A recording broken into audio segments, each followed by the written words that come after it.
यहाँ कोई भी आपके सपने को पूरा करने के लिए नहीं है। हर कोई यहाँ अपने भाग्य और हकीकत बनाने में लगा है। बुद्धि सबके पास है, चालाकी दिखाना है या ईमानदारी, ये तो इंसान के संस्कार पर निर्भर करता है। लेकिन चालाकी 4 दिन ही चमकती है और ईमानदारी जिंदगी भर चमकती रहती है। उदासी उतना उदास नहीं करती जितना उदासी आ गई है, यह बात उदास करती है। यदि आप सच्चाई को देखना चाहते हैं तो उसके लिए या उसके खिलाफ कोई राय ना रखें। आत्मज्ञान की तलवार से काटकर अपने हृदय से अज्ञान के संदेह को अलग कर दो।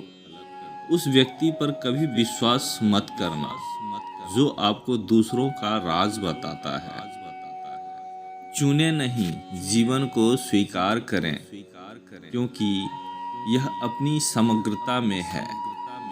जीवन ठहराव और गति के बीच एक संतुलन है। मूर्ख दूसरों पर हंसते हैं, बुद्धिमान खुद पर हंसते हैं।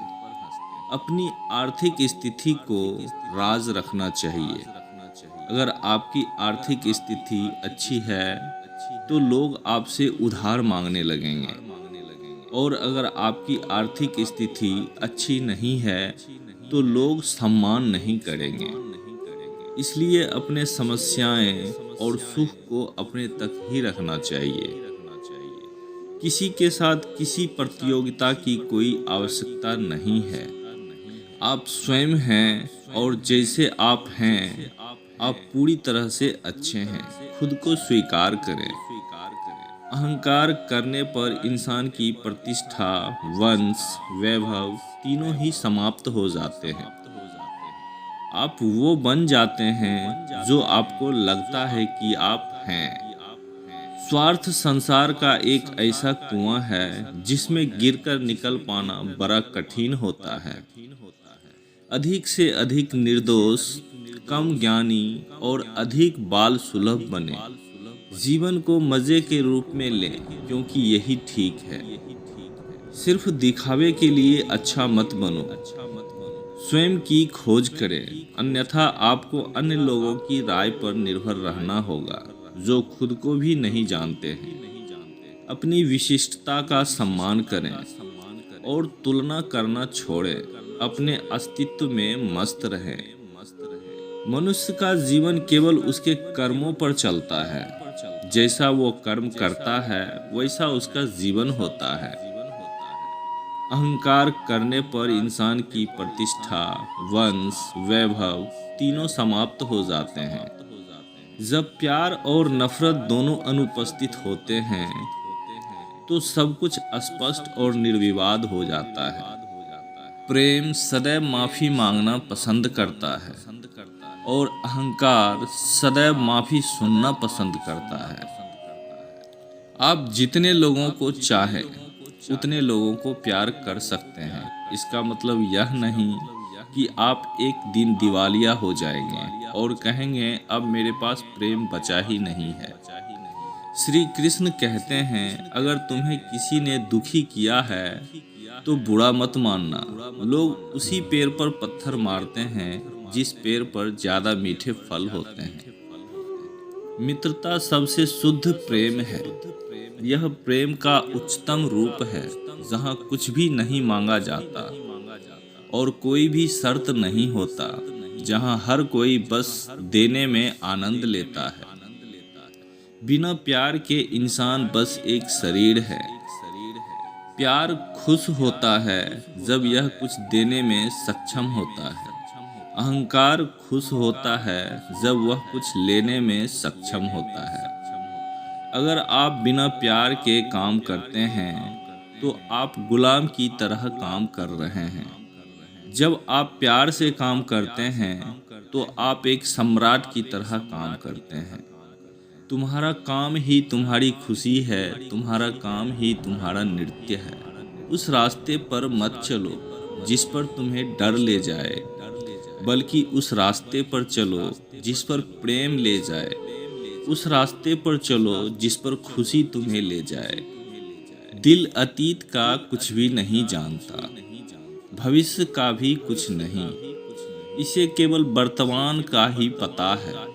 दिल का कोई समय का विचार नहीं है। अतीत का अनावश्यक रूप से बोझ ना लें। आपके द्वारा पढ़े गए अध्यायों को बंद करते जाएं। बार बार वापस जाने की ज़रूरत नहीं है। आप जीवन जीने के लिए बाहरी परिवर्तन कर सकते हैं, लेकिन आप कभी संतुष्ट नहीं होंगे जब तक आप में आंतरिक परिवर्तन नहीं होगा। बाहरी परिवर्तन कभी भी सही नहीं हो सकता। वृक्षों को देखो, पक्षियों को देखो, बादलों को देखो, सितारों को देखो, और अगर आपके पास आंखें हैं तो आप यह देखने में सक्षम होंगे कि पूरा अस्तित्व आनंदमय है। सब कुछ बस खुश है। पेड़ बिना किसी कारण के खुश हैं। वे प्रधानमंत्री या राष्ट्रपति बनने नहीं जा रहे हैं, और वे अमीर भी नहीं बनने जा रहे हैं, और ना ही कभी उसके पास बैंक बैलेंस होगा। फूलों को देखिए, बिना किसी कारण के कितने खुश और अविश्वसनीय हैं। हम जो हैं वही हम सोच पाते हैं। हम अपने ढंग से सोचते हैं। हमेशा छोटी छोटी गलतियों से बचने की कोशिश किया करो, क्योंकि इंसान पहाड़ों से नहीं, पत्थरों से ठोकर खाकर गिर जाता है। अधिक से अधिक भोले, कम ज्ञानी और बच्चों की तरह बनिए। जीवन को मज़े के रूप में लीजिए, क्योंकि वास्तविक में यही जीवन है। दिल भूत और भविष्य के बारे में कुछ नहीं जानता, यह सिर्फ वर्तमान के बारे में जानता है। जीवन में कोई त्रासदी नहीं है, यह एक रहस्य है। जीवित रहने का मतलब है हास्य का बोध होना। अपनी पीड़ा के लिए संसार को दोष मत दो।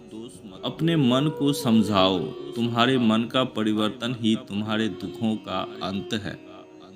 धर्म युद्ध में कोई भी व्यक्ति निष्पक्ष नहीं रह सकता।